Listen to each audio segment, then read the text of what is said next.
Bismillahirrahmanirrahim. Assalamualaikum warahmatullahi wabarakatuh. Perkenalkan, nama saya Rizka Devi Tamara. Di sini saya akan membagikan sedikit pengetahuan saya tentang supervisi pendidikan dalam meningkatkan kinerja guru. Nah, di sini ada unsur dinamis proses pendidikan yang berkualitas. Yang pertama yaitu keefektifan kepemimpinan kepala sekolah. Yang kedua, partisipasi dan rasa tanggung jawab guru dan staf. Yang ketiga, proses belajar mengajar yang efektif. Yang keempat, mengembangkan staf yang terprogram. Yang kelima, kurikulum yang relevan. Yang keenam, memiliki visi dan misi yang jelas. Yang ketujuh, iklim sekolah yang kondusif. Yang kedelapan, penilaian diri terhadap kekuatan dan kelemahan. Yang kesembilan, komunikasi efektif baik internal maupun eksternal dan keterlibatan orang tua dan masyarakat secara intrinsik. Kenapa sih di sini supervisi kok harus kepala sekolah? Karena kepala sekolah berperan penting dalam supervisi meningkatkan kinerja guru. Nah, peran kepala sekolah itu apa saja? Nah, di sini peran kepala sekolah yaitu sebagai koordinator, sebagai konsultan, sebagai pemimpin kelompok, sebagai evaluator, dan memberikan pemimpinan yang efektif dan demokratis. Kenapa supervisi harus kepala sekolah? Karena kepala sekolah memiliki fungsi pendidik, manajer, dan pemimpin motivator dan pengawas. Kenapa bukan guru yang lain? Karena guru yang lain belum tentu bisa menjadi seorang kepala sekolah.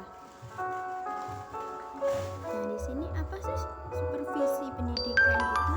Supervisi dapat dirumuskan sebagai rangkaian usaha pemberian bantuan kepada guru dalam bentuk layanan profesional yang diberikan oleh supervisor, pengawas sekolah, kepala sekolah, dan pembina lainnya guna meningkatkan mutu, proses, dan hasil belajar mengajar. Upaya yang dilakukan untuk membina dan memperbaiki kualitas pendidik dan tenaga pendidik lainnya yang ada di sekolah sehingga tujuan pendidik dapat tercapai yang dengan efektif dan efisien. Nah, di sini dilanjut dengan ada beberapa kinerja guru. Bagaimana sih kinerja guru itu yang seharusnya? Nah, yang pertama yaitu kinerja sebagai pengeluaran, kinerja sebagai proses kerja, dan kinerja sebagai intelektual. Apa sih itu semua? Nah, di sini saya jelaskan kinerja sebagai keluar atau output, yakni dengan melihat apa yang telah dihasilkan pegawai. Lebih ditekankan pada hasil kerja yang dicapainya dalam kurun waktu tertentu. Hasil penilaian kinerja pegawai kemudian dibandingkan dengan tugas dan tanggung jawabnya yang telah ditentukan dalam uraian tugasnya. Yang kedua, kinerja sebagai proses kerja. Ada yang tahu sebelumnya? Dan di sini pada dimensi ini, kinerja seseorang pegawai dinilai dari prosedur-prosedur yang telah ditempuh pegawai atau kelompok pegawai dalam melaksanakan tugasnya. Bila dalam proses kinerja atau kerjanya mencapai target yang dilakukan sesuai dengan peraturan yang berlaku, maka kinerja pegawai atau kelompok tercapai dengan efektif. Namun, sedikit apabila dalam proses pencapaian targetnya terdapat penyimpangan atau penyelenggaraan hukum, maka kinerja dinyatakan tidak tercapai secara efektif. Nah, selanjutnya kinerja secara kontekstual.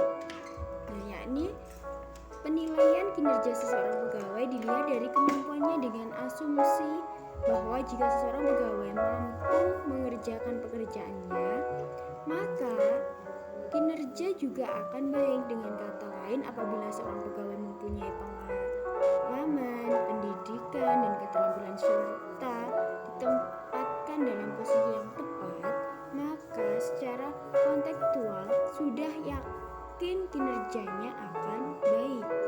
Selanjutnya yaitu kebijakan dalam meningkatkan kinerja guru melalui supervisi pendidikan. Nah,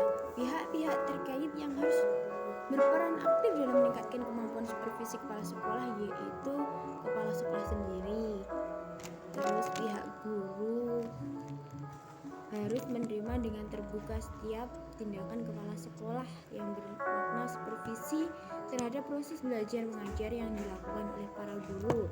Kemudian, kepala sekolah diberikan peluang dan kesempatan seluas-luasnya untuk melaksanakan supervisi pendidikan kepada para guru dalam melaksanakan tugasnya. Yang selanjutnya, Dinas Pendidikan melaksanakan monitoring, mengevaluasi, menyediakan panduan supervisi dan melaksanakan pendidikan dan pelatihan terhadap kepala sekolah, terutama dalam kepemimpinan dan pengawasan kepala sekolah. Nah, mungkin sedikit pengetahuan yang saya berikan kepada penonton atau yang melihat. Cukup sekian pengetahuan yang saya miliki. Apabila ada salah kata, salah ucapan, salah tindakan, saya pribadi meminta maaf yang sebesar-besarnya. Syukran kasiran. Wassalamualaikum warahmatullahi